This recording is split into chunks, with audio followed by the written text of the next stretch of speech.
अंबरनाथमध्ये पुन्हा एकदा शिवसेनेनं मुसंडी मारली आहे। यावेळी तर एक हाती सत्ताच शिवसेनेच्या हातात आलेली आहे। संपूर्ण अंबरनाथमध्ये ज्या पद्धतीने शिवसेनेनं काम केलंय त्याचं ते फळ आहे असं शिवसेनेचे नेते त्यांचं म्हणणं आहे। चौधरी साहेब, तुम्ही या ठिकाणी नगराध्यक्ष होता, पाचव्यांदा तुमच्या आता सत्ता आलेली आता काय सांगाल? जनतेला तुम्हाला निवडून दिलेलं आहे। हा जनतेने शिवसेनेवर विश्वास दाखवलेला आहे आणि शहरामध्ये माननीय पालकमंत्री एकनाथ शिंदे साहेब, खासदार, जिल्हा प्रमुख, आमदार, शहर प्रमुख, सर्व पदाधिकारी यांच्या माध्यमातून या शहराचा जो कायापालट होतोय, या शहराचा विकास होतोय, हे जे मतदान झालेलं आहे आणि जनतेने जो कौल दिलाय हा विकासाला कौल दिलेला आहे। आपल्यासोबत अजूनही शिवसेने नेते आहेत।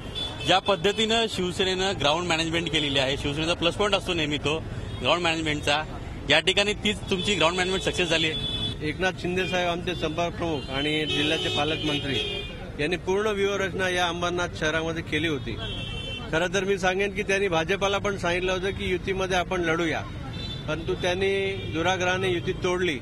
परंतु शेवटी जे व्हायचं ते झालं। इथले आमचे खासदार श्रीकांत शिंदे, जिल्हा प्रमुख गोपाळ लांडगे, शहर प्रमुख अरविंद वाळेकर, आमदार केणीकर, नगराध्यक्ष सुनील चौधरी आणि सगळे जुने शिवसैनिक या सगळ्यांच्या माध्यमातून वार्डामध्ये अशी व्यूहरचना केली होती।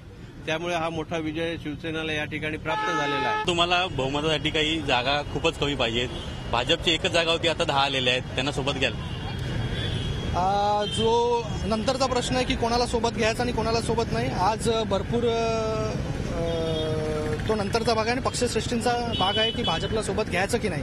पण बसणारा जो नगराध्यक्ष असेल तो नक्कीच शिवसेनेचा असेल, एवढं मी यावेळी सांगू शकतो। नक्कीच, जरी सत्तेमध्ये सेना भाजप एकत्र असली तरी यावेळी एक गोष्ट सांगावं लागेल ती म्हणजे भाजपची फक्त एक जागा होती, त्यांच्या 10 जागा झालेल्या आहेत।